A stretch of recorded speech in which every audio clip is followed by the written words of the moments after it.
Olá, terrorizados! Aqui é a Angel Black trazendo mais histórias de terror para vocês.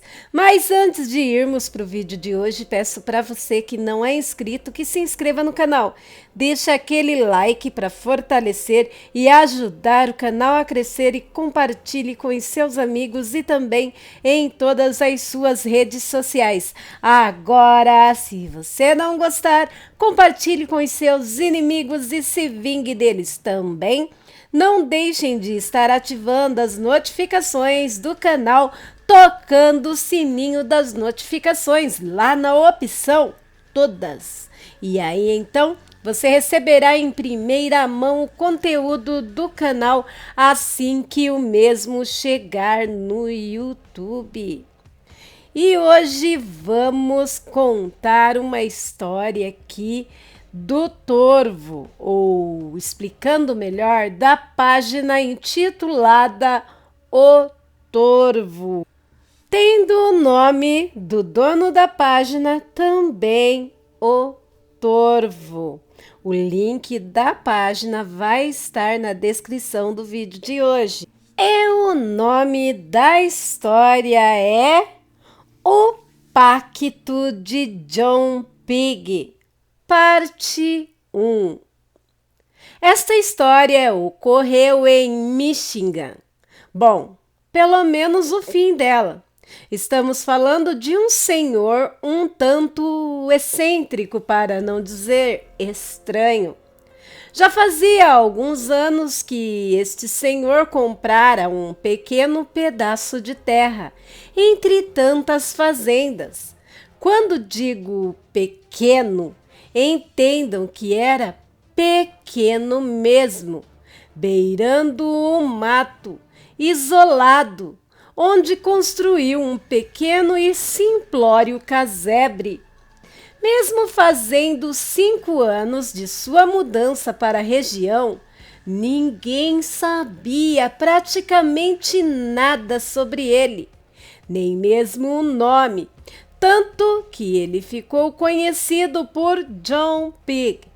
Isso mesmo, em bom português, João Porco. Mas o apelido não tinha referência nenhuma ao asseio pessoal, embora muitas vezes parecesse que precisava de um banho. O apelido veio de seu protuberante nariz, que lembrava o focinho de um porco. Isso e os ruídos que ele emitia, principalmente quando estava comendo, devido ao desvio de septo e uma grande carne esponjosas nas vias aéreas. Todos achavam que João Pig não batia bem. Faltavam-lhe alguns parafusos. E tanto sua residência quanto suas atitudes não colaboravam em nada. E John morava em um casebre. Tinha apenas um quarto e um banheiro. Nem mesmo possuía cozinha, beirando a floresta e faltando uma boa pintura. O terreno não tinha muita vegetação.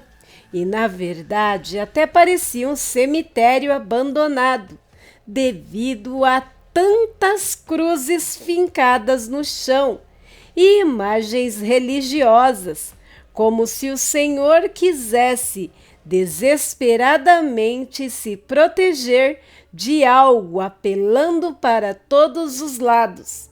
Era uma grande mistura de cruzes de várias vertentes cristãs, confeccionadas em diversos materiais, até mesmo algumas improvisadas em madeira e galhos de árvores, imagens de santos, entidades, amuletos, ferraduras e, para completar, ele mantinha um farto círculo de sal grosso em torno da casa e até mandou confeccionar 2 grandes aros de ferro fundido para cercar a casa.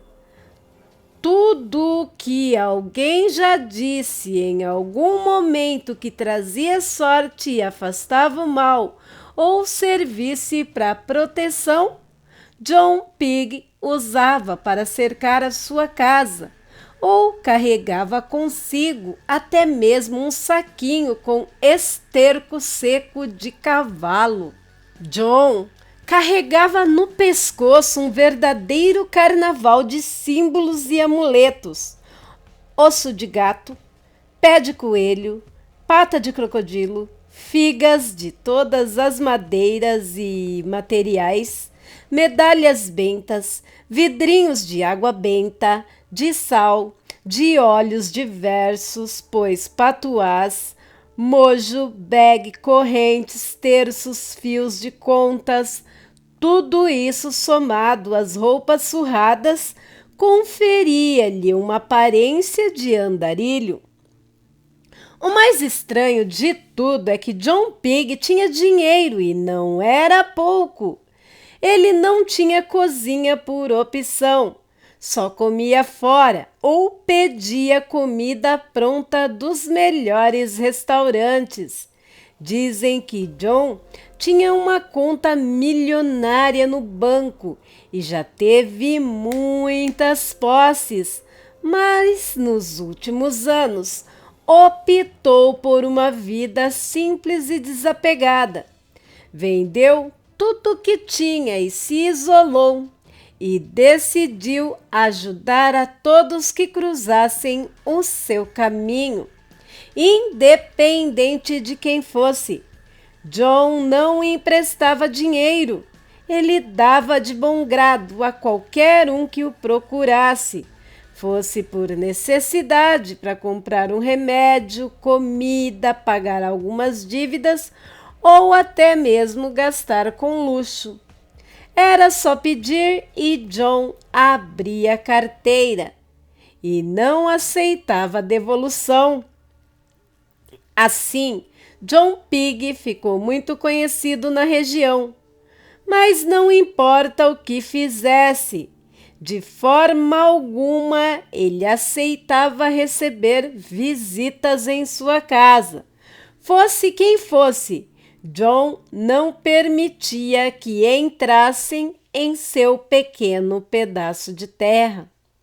O que vou lhes contar agora é um resumo do que foi encontrado em diários manuscritos após a trágica e misteriosa morte de John Pig, ou melhor, Edward Ludwig Coate.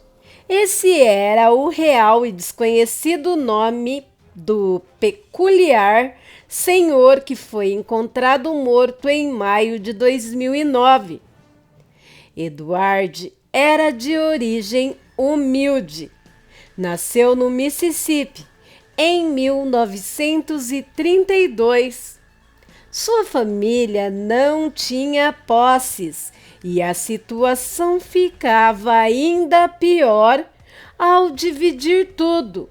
Sendo ele o mais velho de 8 irmãos, aos 19 anos, Edward não se conformava com a sua condição e com as privações que enfrentava, ainda mais depois que abandonou os planos de ir para a faculdade, pois seu pai caiu muito doente e não saía mais da cama.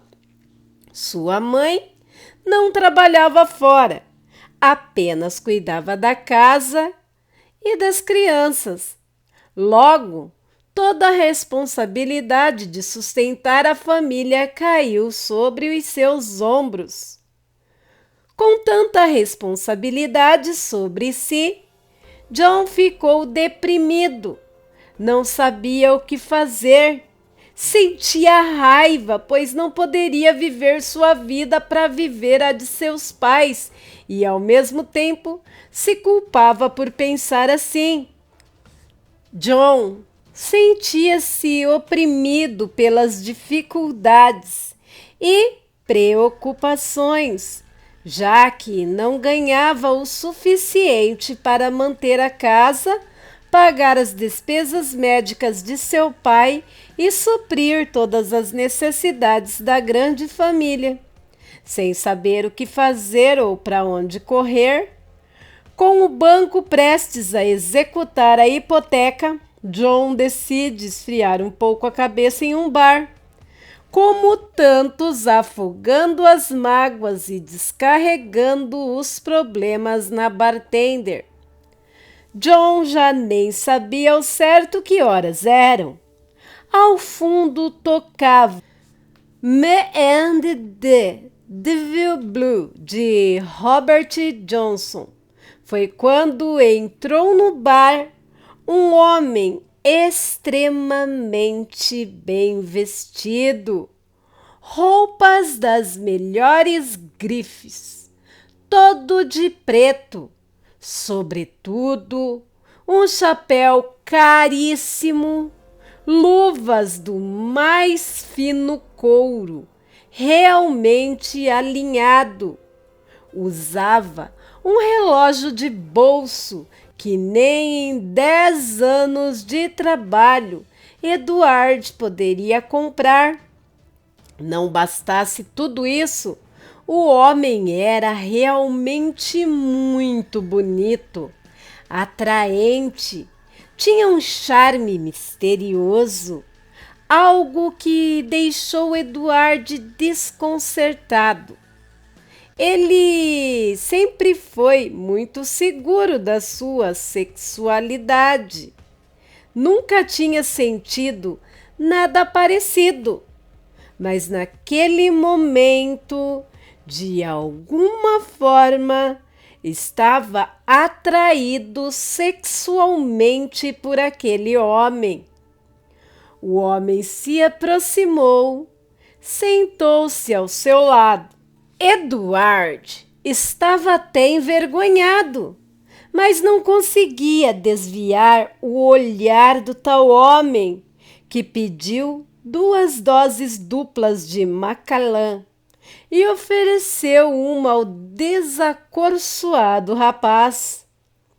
O belo homem, então, iniciou um diálogo, olhando fundo nos olhos de Eduard, e perguntou com uma voz seducente o que Eduard mais desejava.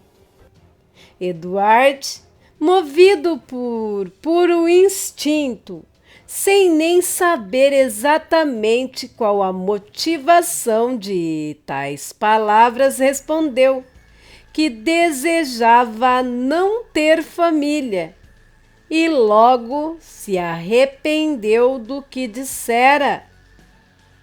O homem, então, deu um breve sorriso e disse que isso era muito fácil resolver, mas se pudesse escolher qualquer coisa, dinheiro para nunca mais se preocupar, mulheres, fama, sucesso, qualquer coisa, o que ele escolheria?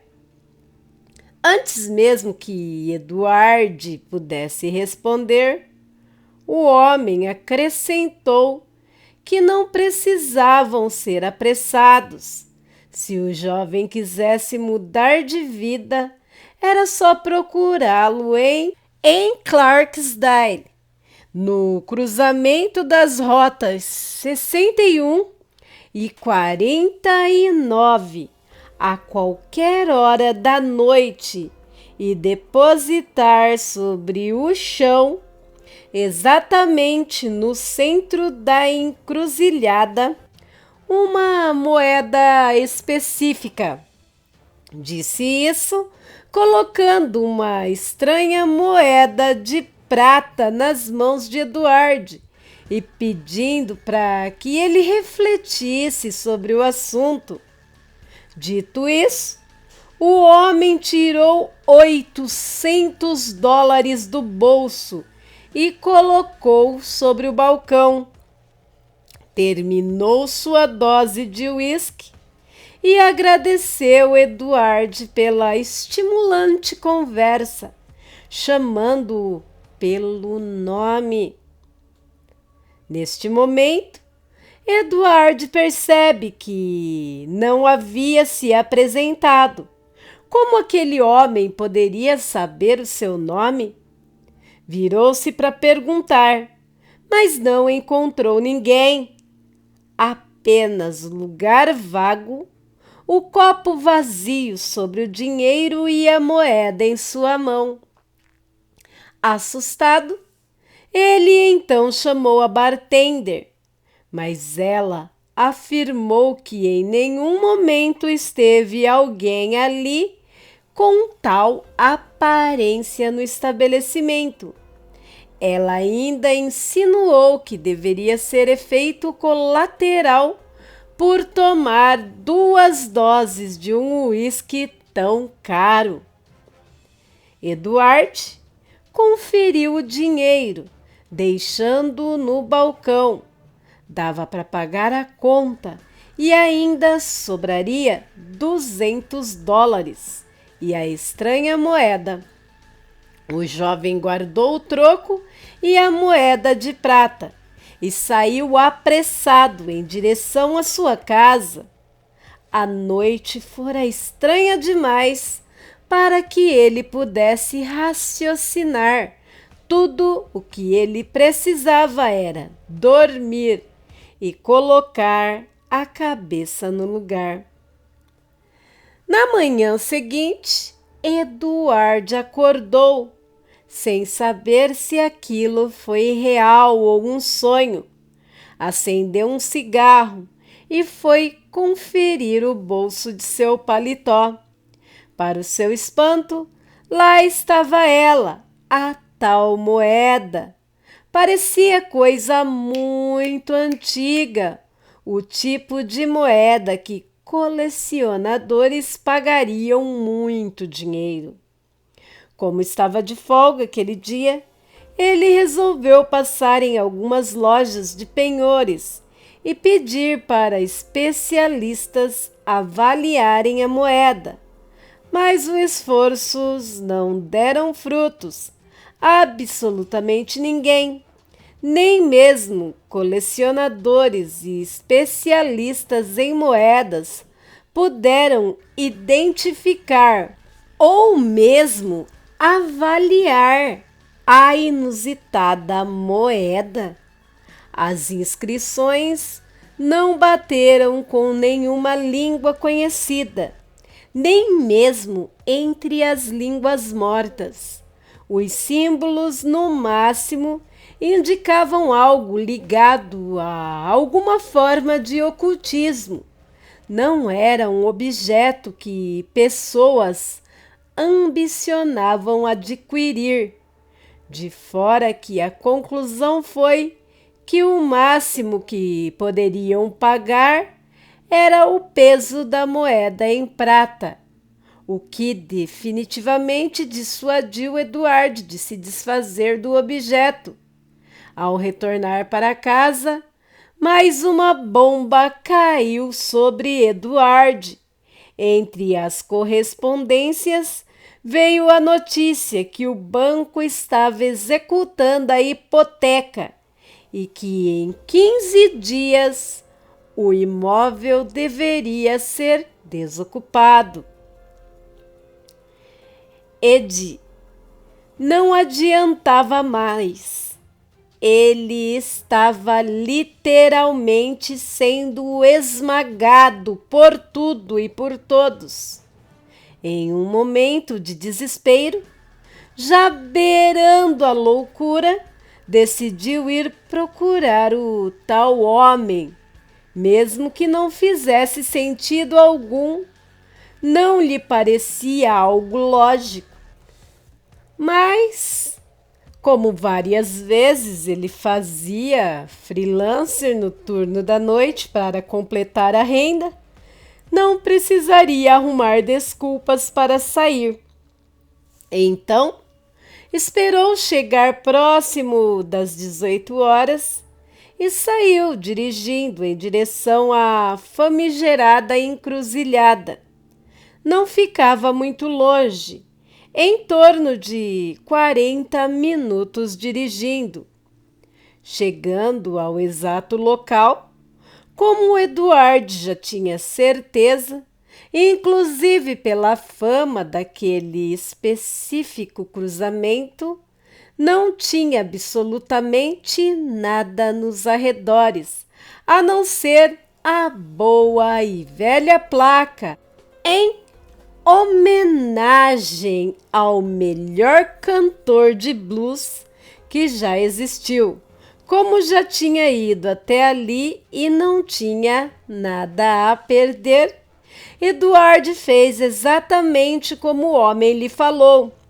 Foi até o centro da encruzilhada, depositou a moeda no chão e nada.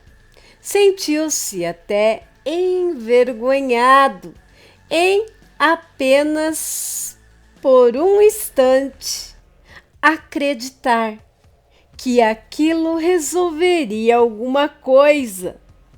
Que bobagem! O que ele esperava? Que uma entidade aparecesse como passe de mágica e resolvesse a sua vida? Certamente ele fora ingênuo o suficiente para cair na brincadeira de alguém que se aproveitou de seu momento de fragilidade para dar algumas risadas.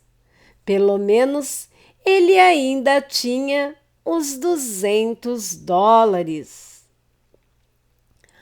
Ao dar as costas para voltar ao veículo, Eduardo quase desfaleceu. Tamanho foi o seu assombro ao ser surpreendido pelo mesmo homem que o abordou no bar. Tão bem vestido quanto, encostado no capô de seu carro, o homem segurava a tal moeda com 2 dedos estendidos para cima. Num sorriso, anunciou que sabia que Eduardo não iria decepcioná-lo. O jovem rapidamente olhou para o local onde depositou a moeda e não tinha mais nada lá.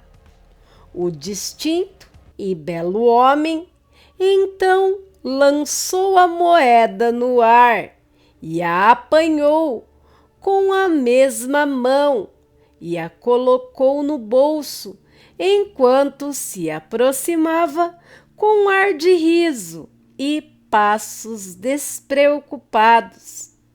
O rapaz não podia acreditar que aquilo estava acontecendo mesmo. Talvez toda a lenda sobre o local e o cantor de blues fosse real. Talvez ele estivesse mesmo na presença do demônio. Ou talvez fosse apenas uma pegadinha bem armada, como sua mente insistia em afirmar para manter a sua sanidade. E aquele homem tivesse pago alguém para vigiá-lo e encontrava-se escondido em algum arbusto quando ele chegou ao local. Sabe-se lá com que propósito. Qualquer que fosse o caso, ele já estava ali, tentando manter a racionalidade. Talvez ainda lhe rendesse mais alguns trocados, como os $200 da noite anterior. Então, decidiu seguir o rumo que aquilo tudo levaria, mesmo que fosse uma provável brincadeira extremamente bem elaborada. Seriam mais alguns minutos fora de sua realidade. Então, decidiu entrar no jogo. Eduardo começou perguntando o nome daquele que vos falava.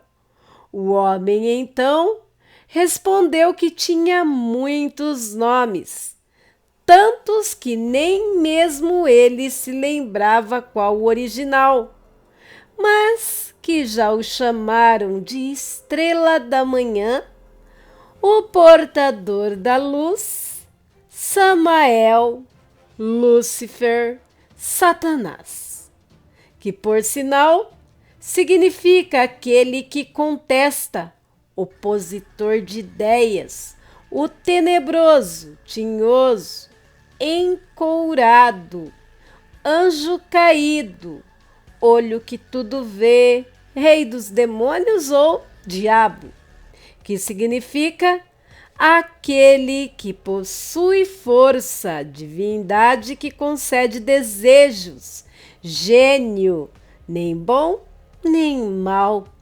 E mais recentemente, parecia que a criatividade acabou e a calúnia tomou o lugar. Até de inimigo, destruidor e pai da mentira o chamam, título que ele veemente renegou. Afinal, em toda sua longa existência, nunca contou sequer uma mentira. Ainda acrescentou que se dispôs a estar ali para mudar a vida de Eduardo e que tinha visto um grande potencial nele.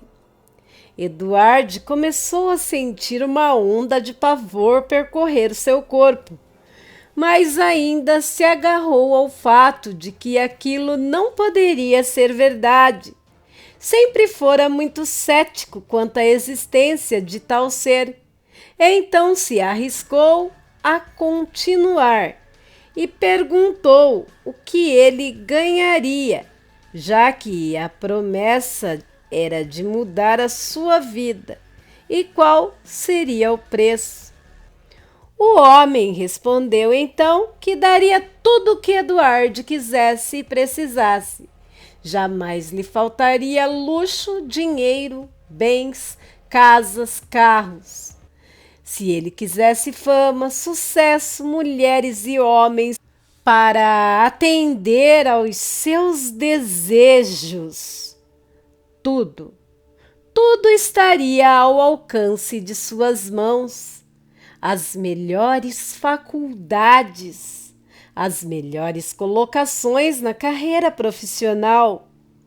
O que escolhesse ou, se quisesse, nunca mais trabalhar. Sorte no jogo, vitória e poder para se livrar de qualquer inimigo que quisesse atrapalhar os seus caminhos.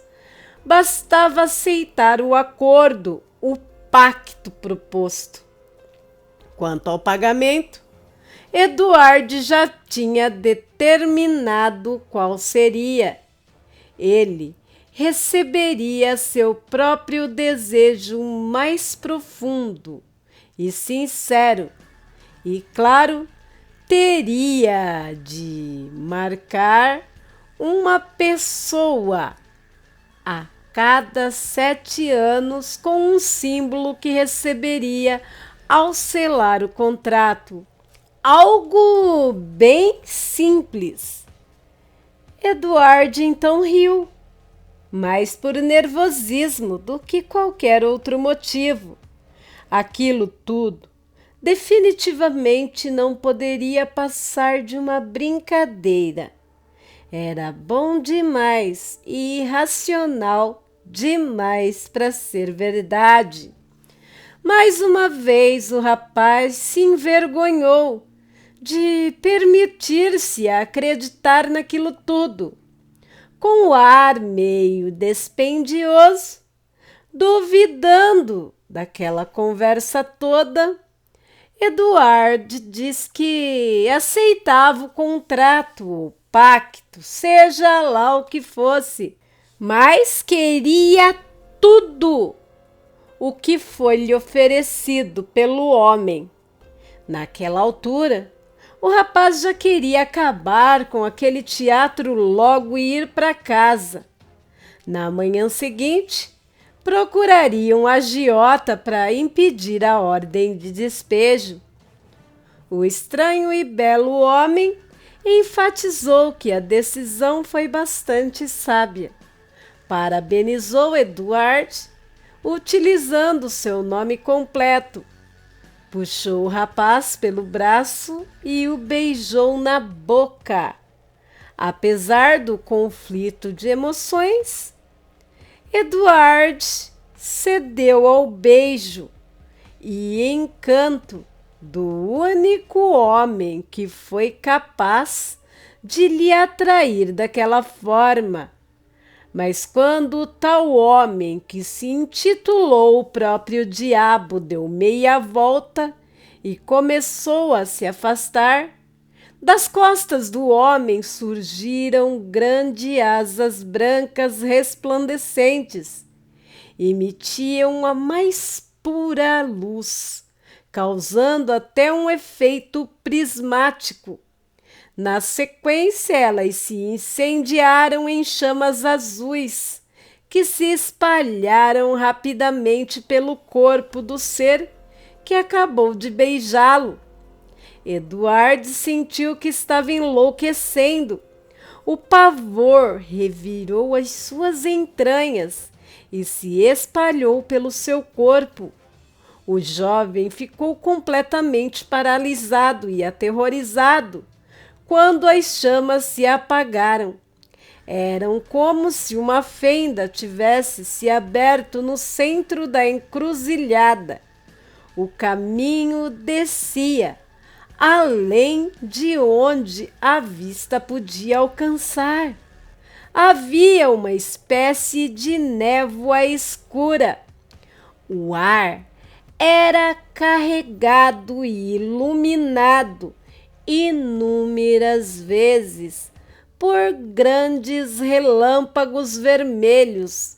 Daquela fenda saíam cinzas, como as de um incêndio florestal, e um vento que parecia mais gélido que a própria morte.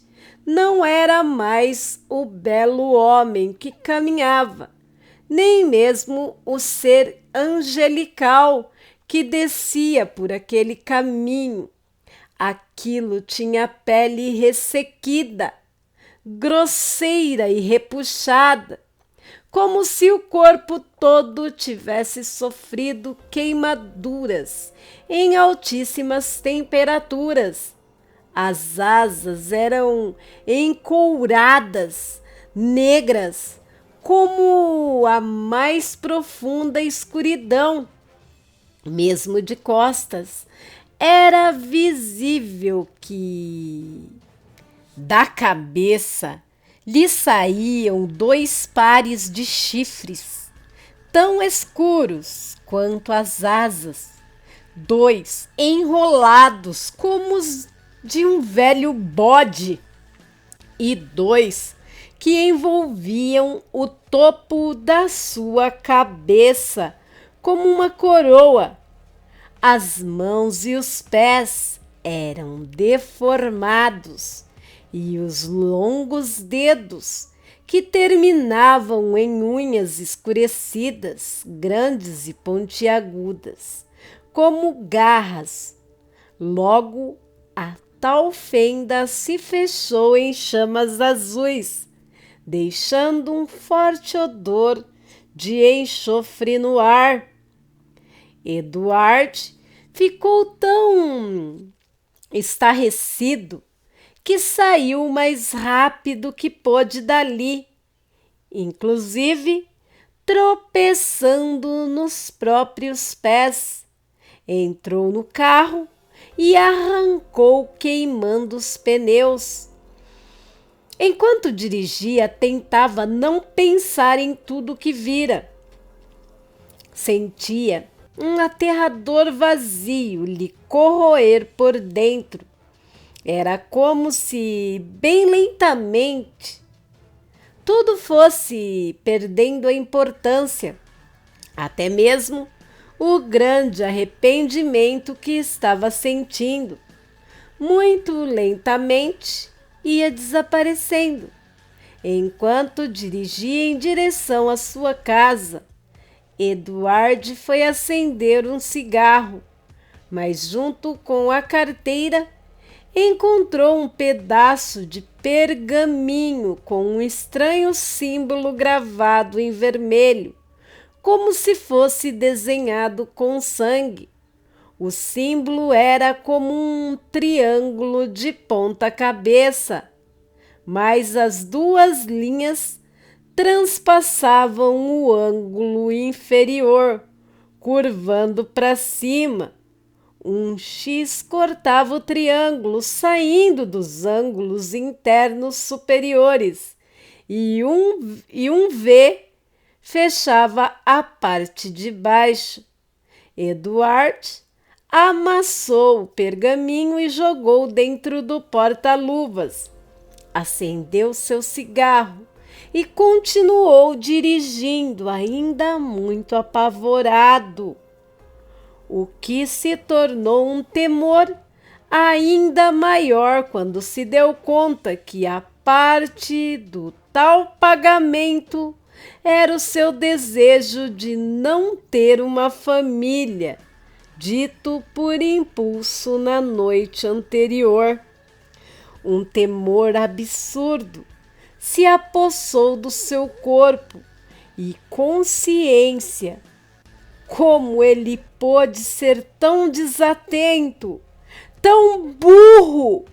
Como poderia viver e se perdoar se algo acontecesse e seus pais e irmãos? Continua. Bruno A.O. Sanglard, 30 de setembro de 2022. Meus aterrorizados, o que vocês estão achando dessa história? Bom, eu ia contar ela completa, mas visto que a parte 1 já puxou 37 minutos, eu contarei as outras duas partes assim, como eu estou fazendo, em partes mesmo, parte 1, 2 e 3. Então, aguardemos a segunda parte dessa história, no mínimo intrigante, assustadora, interessante e aterrorizante. Como eu disse, essa história é do Torvo, da página O Torvo, e o link estará na descrição do vídeo. Bom, se você ficou comigo até agora é porque gostou do conteúdo do canal. E se gostou, o que tá esperando? Se inscreve aí, vai, corre, antes de terminar o vídeo. Se inscreve, vem fazer parte do meu clã, da minha família, da minha alcateia. Vai ser uma honra ter você aqui. Peço a todos que não saiam desse vídeo, não saiam desse canal sem deixar o gostei, o like, o joinha, pois isso é muito importante para o canal. Peço que compartilhem o máximo que vocês puderem, pois o compartilhamento de vocês ajudam e muito a nossa alcateia, nosso clã, ficar cada vez maior. E se gostou mesmo profundamente, vai lá, não esquece de ativar o sininho na opção todas para receber o conteúdo do canal sempre que o mesmo chegar aqui no YouTube, tá bom? Tamo combinado? Então vamos lá, pessoal. Deixem os seus comentários aí na área destinada para os comentários, lembrando de manter o respeito quando for comentar. Todos temos o direito de não acreditar no sobrenatural, mas temos o dever de respeitar. Amores, agora eu quero falar com vocês. Quem puder e quiser ajudar o canal Angel Black Contos de Terror, pode estar fazendo isso usando o Super Sticker e o Super Chat. Você clica em cima e tem figurinhas personalizadas, cada uma com valor. Também tem a opção, quando termina a nossa estreia, ali do lado de curtir, compartilhar, o valeu. Ali você pode estar ajudando. Quando você clica em valeu, aparece também alguns valores de R$ 2, acho que de R$ 2 para cima. E também tem a opção do Pix, do canal que você pode estar ajudando, a Angelzinha aqui. O Pix é Lu Sonja Vermelha, a chave, né? Deixa eu começar de novo. A chave do Pix é lu.sonjavermelha@gmail.com, tudo em letrinhas minúsculas, e estará anexado na descrição do vídeo e no primeiro comentário do mesmo. Lembrando que qualquer ajuda é muito bem-vinda. E eu já agradeço a todos vocês que puderem estar ajudando do fundo do meu coração, e que tudo volte a vocês multiplicado vezes 1000, vezes 1.000.000. Aproveitando o gancho do e-mail aqui, você que tem uma história, um relato, um conto, uma experiência, um caso, você pode estar compartilhando com todos que passarem aqui no canal, enviando para mim no relato lusonjavermelha@gmail.com, tudo em letrinhas minúsculas, que estará anexado na descrição do vídeo. Lembrando aqui que, se você não quiser se expor e nem expor os demais envolvidos no relato, basta que você escreva isso no relato e eu garanto o seu anonimato, pois a sua integridade moral é muito importante para mim. Quero agradecer agora a todos os canais parceiros, grupos e páginas do Facebook, que me ajuda muito na criação e divulgação do meu trabalho. Hoje vamos enfatizar a página O Torvo, uma página eu amei. Gente, vai por mim, uma página muito boa. Meus amores, também tem as playlists do canal para você estar dando uma aventurada lá. Você vai achar algo que você goste. Explore, faça como Indiana Jones. Também tem os outros 3 canais da Angel, Viajando no Tempo, tem o canal da Angelzinha, o canal de cortes, relatos, casos criminais, entre outras coisas. Estou falando rapidinho, pois hoje a história foi bem grandona. Quero agradecer principalmente, agora vou falar, principalmente vocês, meus aterrorizados, meus amores, meu clã, minha alcateia, minha família. Obrigada por não soltarem as minhas mãos. Vocês são os melhores inscritos que eu poderia ter. Nenhum canal do YouTube tem inscritos como vocês. Vocês são demais. Muito obrigado por estarem transformando o sonho do canal Angel Black Contos de Terror se tornar essa realidade. Bom, vou parando por aqui, já deixando com vocês o meu coração, pois ele já é de vocês. Vocês moram aqui dentro e não pagam aluguel. Boa noite, meus aterrorizados. Tenham bons sonhos. Até o próximo vídeo. Eu amo vocês demais. Fui!